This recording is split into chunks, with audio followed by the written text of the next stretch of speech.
Alors bonjour à toutes et à tous et je vais dire deux fois bonjour parce qu'en général la première fois, eh bien, personne ne répond. Alors j'aime bien quand je dis bonjour qu'on me dise bonjour. Voilà, alors tiens, encore un petit coup, bonjour. Bonjour Henri. Bonjour Fabien et bonjour à tous ceux qui vont entendre. Donc tu nous as posé une question. Alors oui, ma question c'était de savoir qu'est-ce qui vous a poussé à rentrer dans le ministère, à embrasser finalement cette vocation particulière Hmm. qui est quand même la vocation d'une vie. Alors je vais commencer déjà par mes origines. Mon papa était juif, ma maman était catholique. J'ai fait le petit séminaire catholique parce que c'est la seule place qu'ils avaient trouvée pour me mettre en pension. Et ces expériences ont fait que je n'aimais pas Dieu. Ça, c'est sûr que j'ai passé des nuits à parler avec des gens protestants qui croyaient fermement dans leur foi et j'arrivais à les démonter de leur foi. C'était pour moi. Bon, j'ai perdu ma maman très jeune, mon papa n'était pas. On ne peut pas dire violent, mais quand il donnait une fessée, c'était jamais avec le bon bout de la ceinture, c'était avec l'autre bout. Et puis j'ai connu un groupe de jeunes où je me sentais bien et ces jeunes avaient quelque chose de particulier que j'avais pas. Malgré que ça soit dans une église, j'étais non pas pour l'église, mais pour les demoiselles et celle qui est devenue mon épouse d'ailleurs. Ça fait 53 ans maintenant. Et dans cette église, j'avais un manque. Alors, la seule chose que je ne connaissais pas, c'était se faire baptiser. J'ai demandé au pasteur de me baptiser. Il m'a mis 3 gouttes d'eau sur le front et il m'a baptisé en même temps qu'il y avait 2 enfants. Ça m'a marqué énormément. Et puis, on a retrouvé un ami qui, lui, était en train de vivre sa conversion à Pessac. Et il venait souvent le soir, c'était un ami à Gabi surtout, et il parlait de Dieu et je les entendais dans la cuisine qui étaient tu lui as dit à Henri de faire non, non, mais vas-y, dis-lui. Voilà, et on voulait m'en mettre encore plein la tête et ça me plaisait pas, donc je plongeais dans mes. À l'époque, j'étais informaticien, je plongeais dans mes dossiers. Je disais, je n'ai pas le temps de vous. Faites ce que vous voulez, moi je bosse. Et si bien quand même, ça a mis 3 ans. Gabi avait fait une conversion, elle vous en parlera peut-être tout à l'heure. Ça a duré 3 ans avant que j'accepte, d'une manière très particulière, de donner ma vie à Dieu. J'étais au bord de la dépression, mais pas du tout dépressif, sain de corps et d'esprit.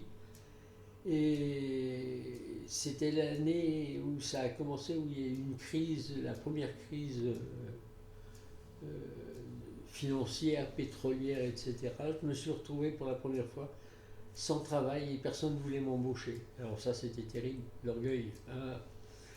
Et donc, on était à Bordeaux et cet ami tenait un camping et m'a proposé de prendre l'épicerie à mon compte, ce que j'ai fait.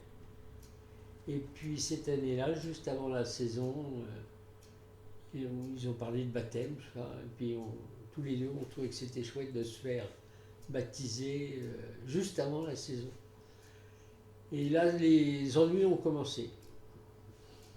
Et j'ai été pendant des années, donc je suis passé ce cap de la haine contre Dieu qu'avait pris ma mère à l'âge où j'en avais plus besoin, euh, qui m'avait donné un père géniteur qui m'avait laissé dans les coins et qui s'occupait pas de moi.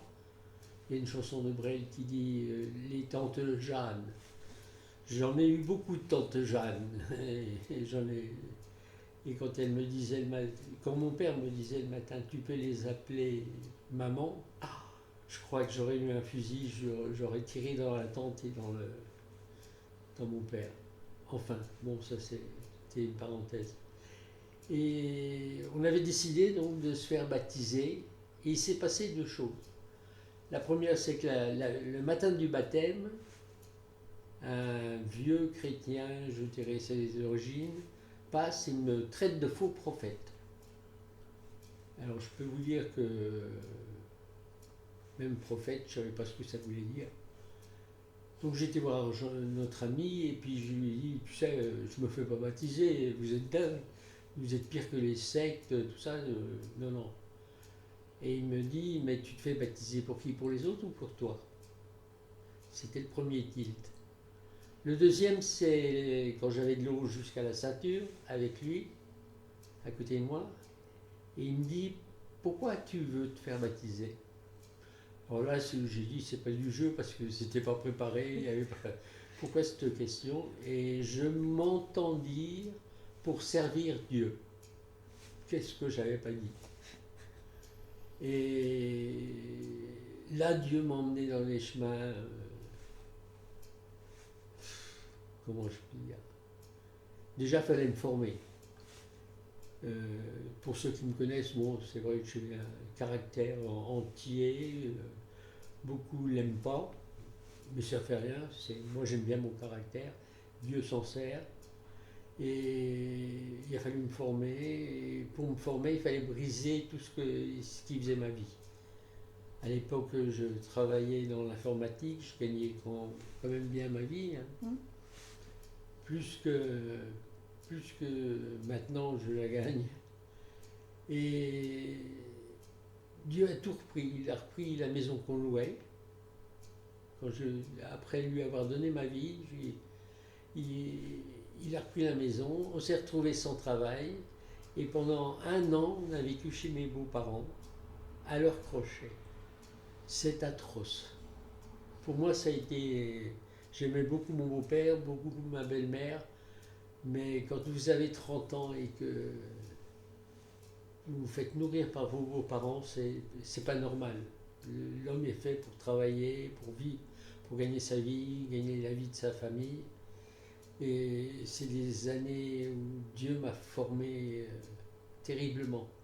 Il a tout brisé, il a tout pris. Et j'ai compris quand on donne à Dieu, il prend.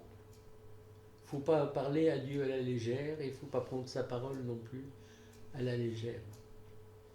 Donc, je suis petit à petit, j'ai fait la plus grande école théologique qui existe au monde, celle que Jésus a créée, la rue et le contact.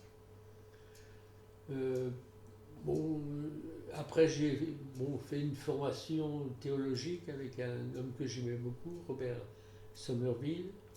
J'ai trouvé un père spirituel qui était avec Jules Tebois, où je lui téléphonais souvent, il m'a beaucoup aidé, donné beaucoup de conseils. Et ça a été long, parce que j'ai toujours été j'allais dire un peu un roublard. Pas un mec franc du collier, mais je retombe toujours sur mes pieds. Et là, j'arrivais plus à retomber. J'avais plus d'équilibre. Dieu était en train de changer mon centre de gravité qui était l'argent, le tabac. N'ayez pas peur, c'est un attentat si vous avez entendu. Et là, il fallait que tout repose sur lui. C'est la première chose que Dieu a faite. Et ça a été très long. J'ai passé des journées humiliantes, des journées difficiles. J'ai ma Bible, je n'ai pas fait exprès, mais elle doit être à côté. Je vais la chercher. Bon. Voilà. Ça, c'est ma première Bible. C'est ma première Bible que j'ai achetée. Alors, je ne sais pas si on peut voir, mais alors, elle a beaucoup de couleurs, beaucoup de passages soulignés. Au début, dans ma chambre, j'avais un tout petit bureau devant la fenêtre. Je passais des heures à étudier la Bible. J'ai même essayé de faire l'arbre généalogique d'Adam à Jésus. Bon, il y a des éléments qui ne sont pas dans la Bible, qui nous coupent, qui rendent ce tableau difficile, mais j'ai fait quand même, voilà. Beaucoup de couleurs pour souligner. J'ai arrêté ça 2 ans après, et je vais vous dire pourquoi. Parce que je regardais plus que les couleurs que j'avais mis. Je lisais plus ce qu'il y avait à côté. Mon regard, ma foi était basée sur ce que j'avais déjà remarqué. Et le reste, je le sautais allègrement. Et tant que j'ai fait ça, Dieu m'a gardé dans ma chambre, on pourrait dire, jusqu'au jour où cet ami qui m'avait baptisé m'a dit « Tu sais que tu as un ministère ?» Alors là, je dis « Il est complètement dingue. Moi, un ministère ?» Je dis « Ça va pas, non ?» Et il m'a dit « Si, tu as un ministère que Dieu te donne pour servir Dieu. Si tu veux, tu peux rester avec moi, on travaillera ensemble. » Je ne suis pas resté avec lui, on n'a pas travaillé ensemble. Mais ça m'a travaillé longtemps de penser que travailler pour Dieu, ça voulait dire quoi? Alors je vais vous dire, c'est 60 ans de bénévolat. Compter sur Dieu. Pas sur moi, je gagnais bien ma vie, j'avais un métier, je faisais beaucoup de choses. J'avais même lancé un SOS Fait Tout à Saint-Malo. Et la peinture, la plomberie, l'électricité, tout ça, j'ai tout fait dans ma vie. Il me manquait 2 choses. 3 choses, plutôt. Les baptêmes, les enterrements et les mariages. J'avais jamais fait ça. Je suis rattrapé depuis. Donc dans ma vie, j'ai fait tous les métiers, vendeur, baratineur, technicien, etc. Et Dieu a commencé à me former, mais pas de la manière dont je voulais. Il m'a fait travailler dans la rue. Et vous savez, dans la rue, il y a une chose qui est sûre, si vous y allez trop léger, si c'est pas Dieu qui vous le demande, vous allez être vraiment déçu. Dieu, pour faire de la rue, il faut passer beaucoup de temps avec Dieu. D'ailleurs, la preuve, c'est que Jésus passait des nuits à dormir pour rencontrer une femme le lendemain, simplement. Mais son père lui donnait, et Dieu m'a appris ça. Et on a fait beaucoup d'évangélisation. On m'a toujours dit que j'avais un ministère d'évangéliste. Je ne crois pas. J'ai le ministère et le service que Dieu me donne au moment où il faut. J'ai jamais cherché personnellement à être mis en avant. Tout le monde me dit, tout le monde, j'allais dire, plein d'orgueil, tout le monde m'aime bien, c'est pas vrai. Mais ceux qui m'aiment m'aiment parce que je dis ce que je pense, plus exactement, je dis ce que Dieu me dit de dire. Après, c'est pas moi qui gère. Et mon ministère a commencé comme ça, pendant des années, et il m'a emmené dans 3 endroits donc, que j'aurais pas choisi. Le premier, la rue. Et là, il faut être prêt à rencontrer beaucoup de choses. On m'a mis la main aux fesses pendant que je prêchais. On m'a jeté des boules puantes, des bombes lacrymogènes. Des satanistes sont venus planter une croix à l'envers devant moi. J'ai connu beaucoup de choses dans la rue. Deuxièmement, ils m'ont emmené en prison ou à la prison, visiter les gens et leur parler de Jésus. J'avais demandé, pour la petite histoire, quand la deuxième fois où j'ai repris un ministère auprès des prisonniers, n'importe lequel, sauf la pédophilie. J'ai demandé à Dieu, je ne supporte pas. Alors j'avais dit, Dieu, je veux bien visiter tout le monde, sauf les pédophiles. Ça, je ne veux pas. Tu veux que je fasse ça? Ok, je le fais, mais pas le pédophile. Et le premier qui a demandé à voir le pasteur, devinez, vous avez gagné, c'était un pédophile. Quand je suis sorti de la prison, je peux vous dire que ma prière n'était pas très sympathique auprès de Dieu. Je lui ai demandé s'il avait bien entendu ma prière et il m'a répondu oui. Mais c'est moi qui choisis, c'est pas toi. Alors, et il s'est passé beaucoup de choses. J'ai eu des gens qui sont convertis, des gitans qui sont devenu prédicateur. J'ai vécu beaucoup de choses et la première chose que j'annonçais dans la prison, c'est la liberté. Je voyais les gens, je disais, ah, je t'emmène je vais t'apporter la liberté, tu vas être libre. Vous dites ça à un prisonnier, je peux vous dire qu'il écoute avec des grandes oreilles. C'est pas la liberté qui pensait, les portes vont s'ouvrir, mais c'est la liberté du cœur, de l'esprit, le pardon. Et ces gens-là ont besoin d'être pardonnés. Le troisième endroit où il m'a emmené, c'est à l'hôpital aux soins palliatifs.